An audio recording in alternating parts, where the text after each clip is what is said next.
É o segundo bloco ao vivo aqui do programa Saúde Master, edição 126.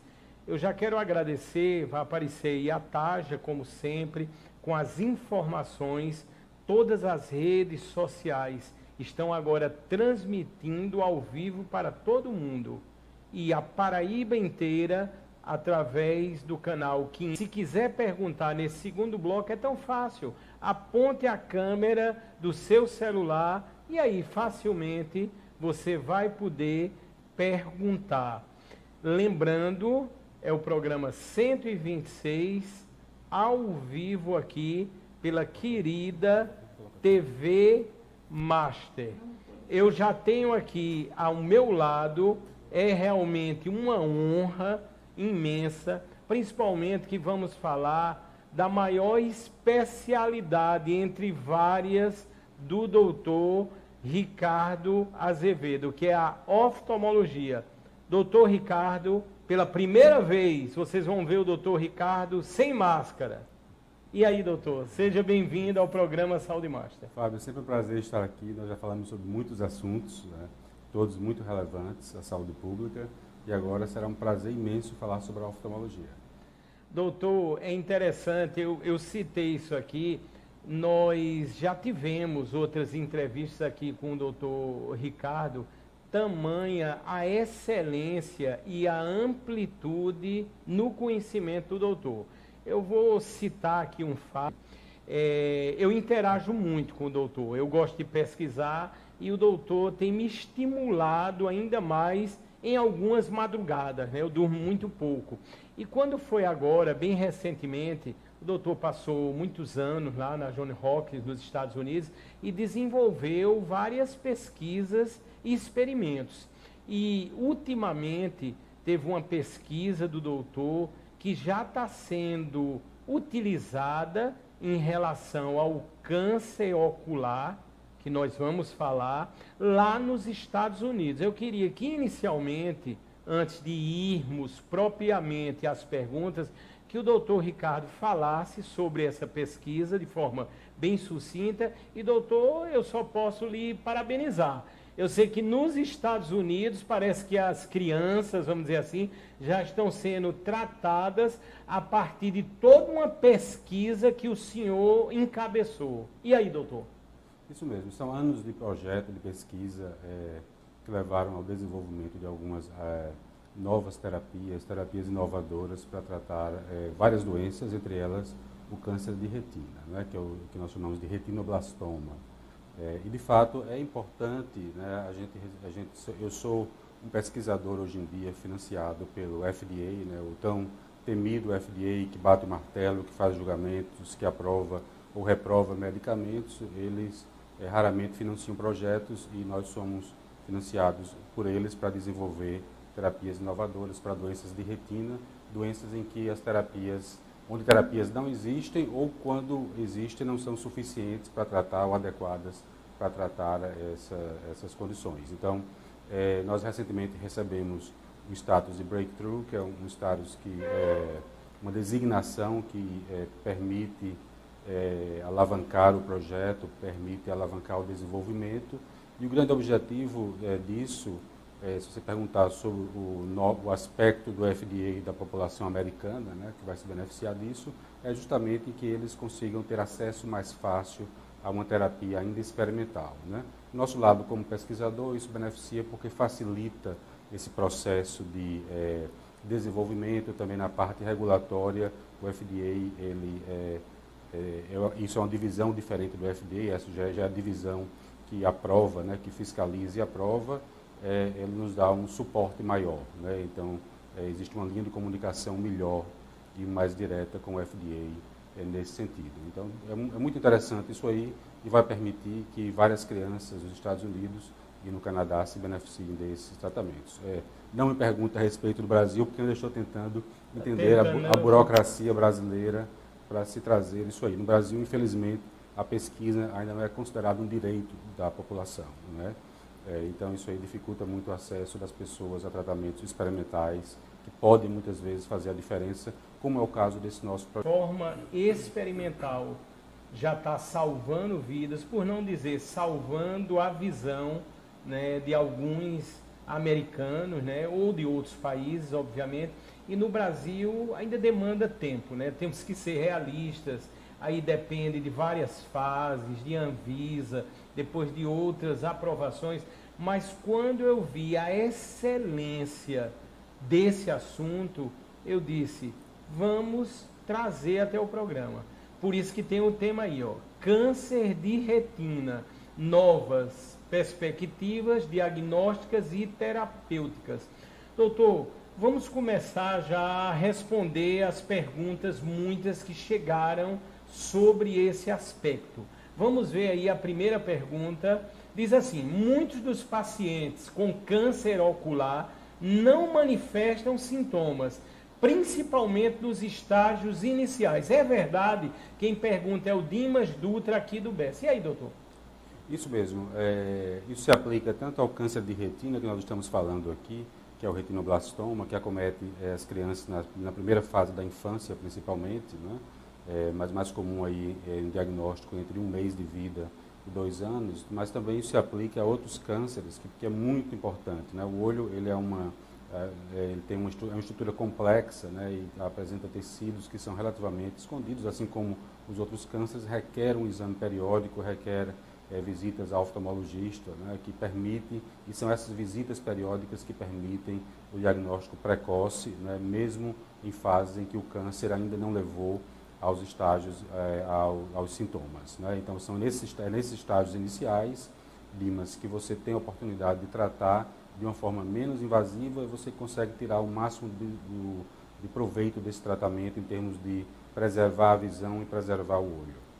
Doutor Ricardo Azevedo. Doutor, no Brasil, quando ocorrem casos de câncer de retina, que é o nosso tema principal, geralmente se perde a visão.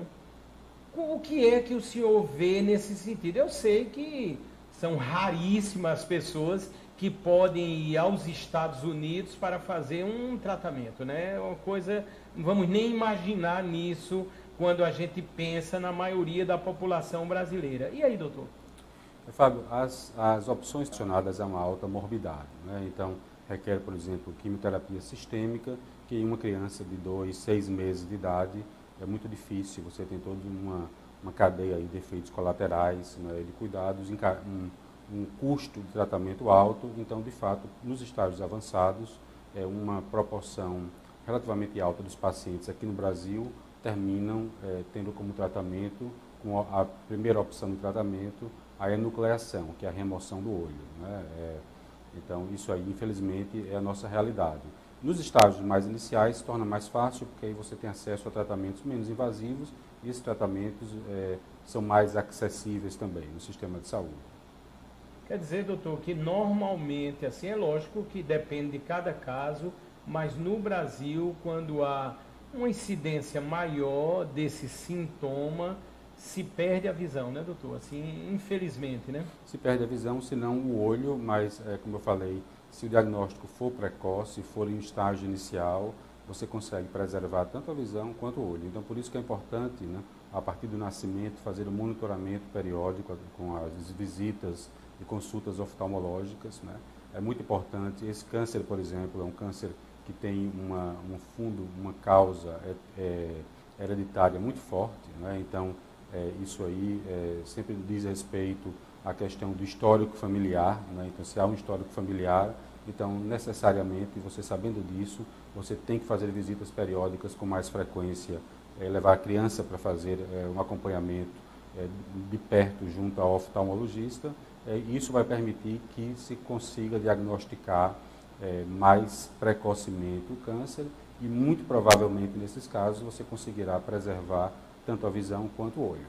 Vamos emendar com a próxima pergunta aí na dinâmica maravilhosa do programa Saúde Master. Vamos ver o que se trata. Diz assim, a alteração no tamanho da pupila pode ser um sinal de câncer? Devo me preocupar, doutor? É Isabela Analu de Itararé.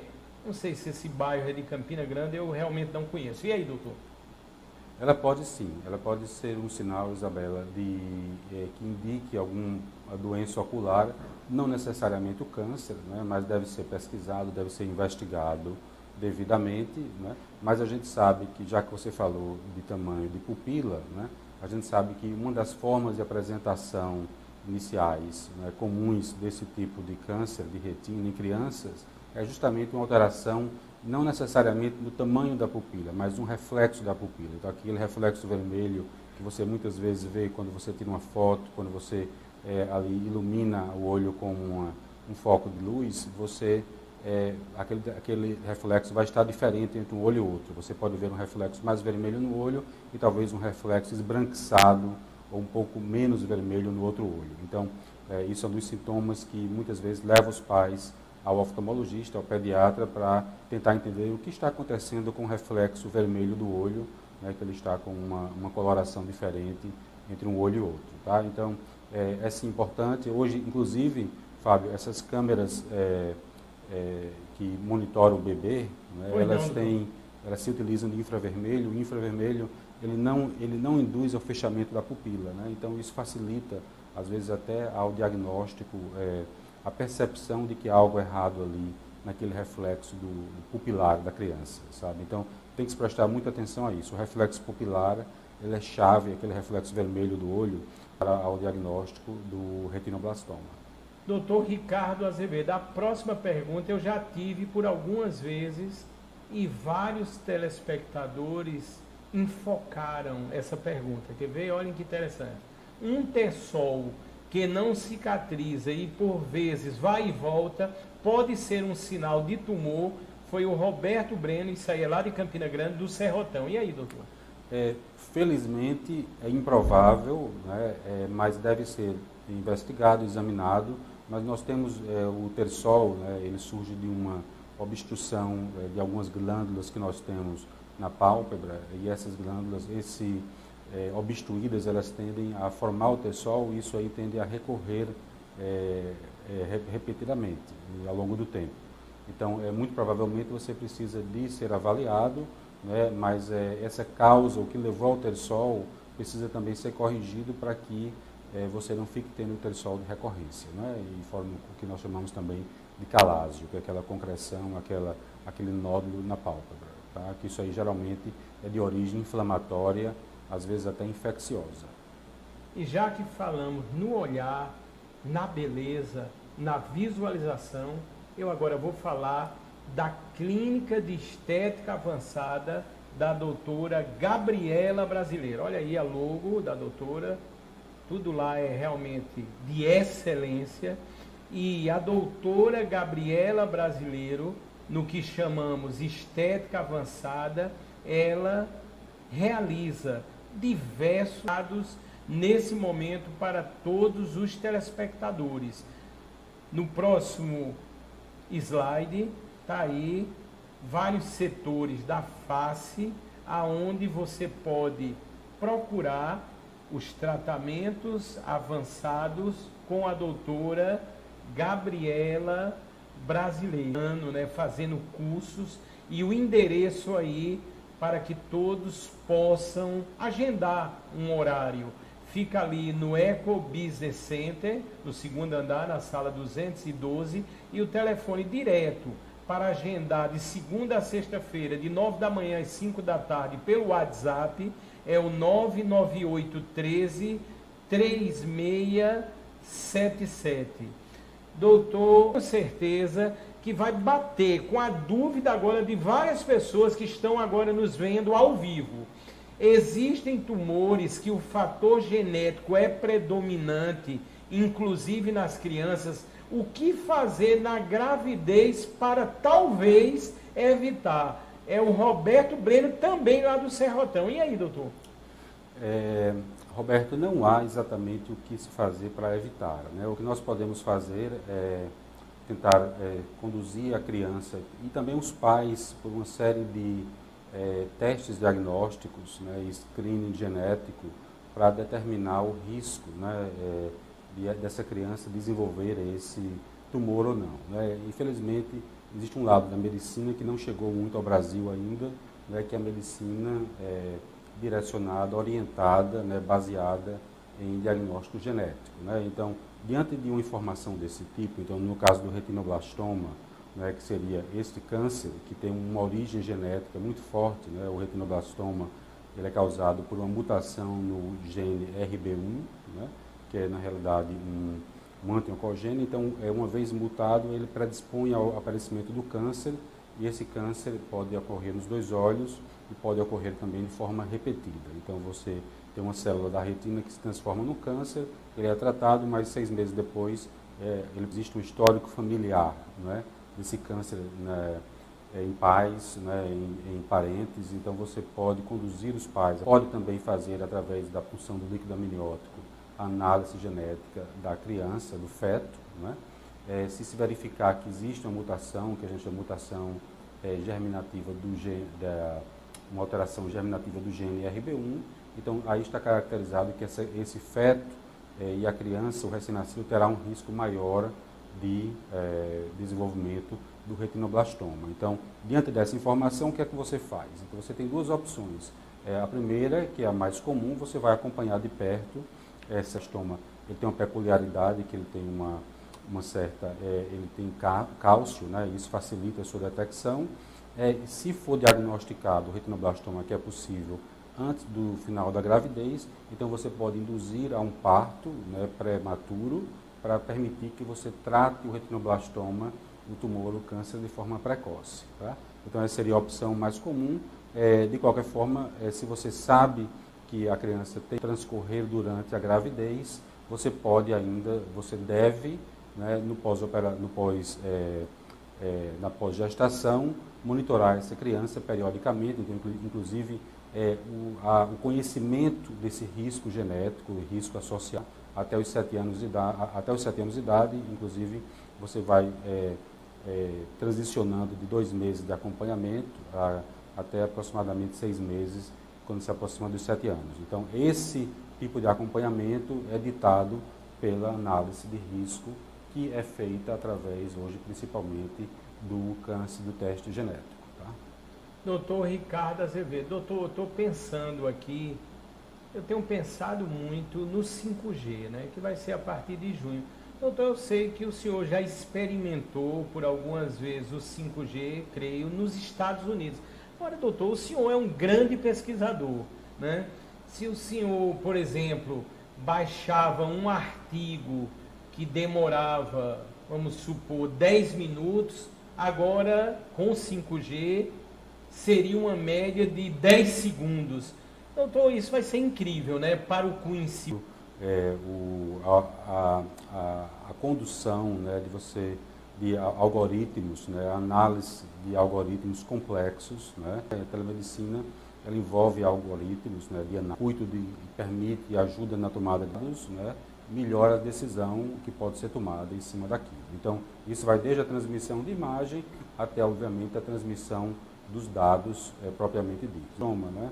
Então, você pode estar em um centro, em um local em que você não tem um especialista, mas se você tiver um acesso a um bom sistema de transmissão de dados, de imagem, que podem ser feitos no próprio berçário da maternidade, né, e essa imagem devidamente captada, né, é claro que as pessoas têm que ser, né, embora a criança tenha nascido para um local, né, que está devidamente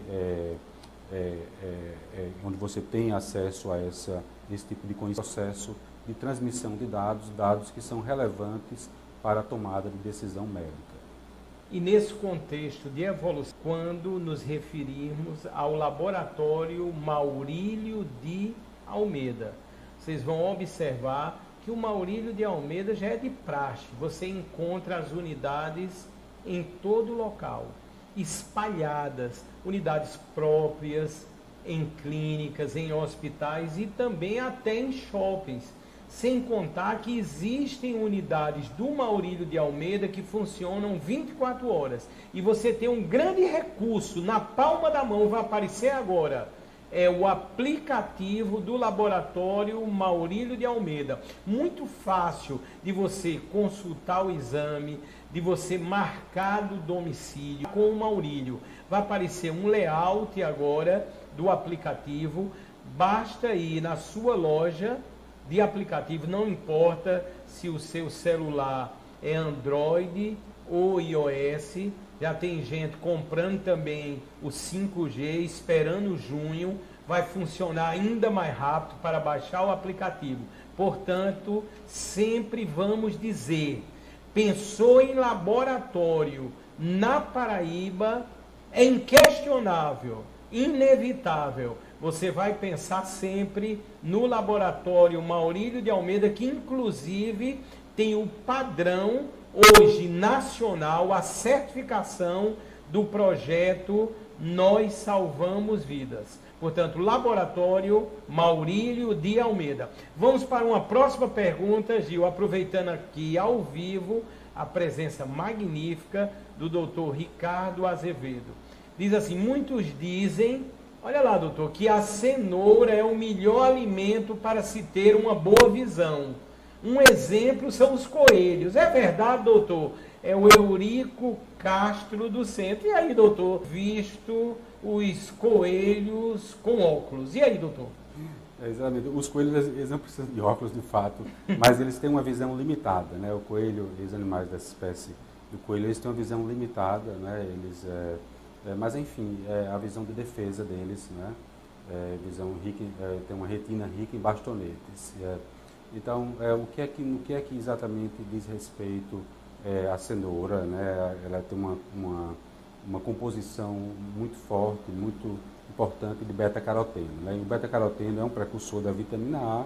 A vitamina A faz parte do ciclo visual, né? E a gente sabe que o fotorreceptor se utiliza, né, da vitamina A em algumas daquelas reações que levam à sinalização da visão, né? Isso aí se inicia no fotorreceptor da retina e, obviamente, se transforma em um estímulo neural que vai chegar até o cérebro.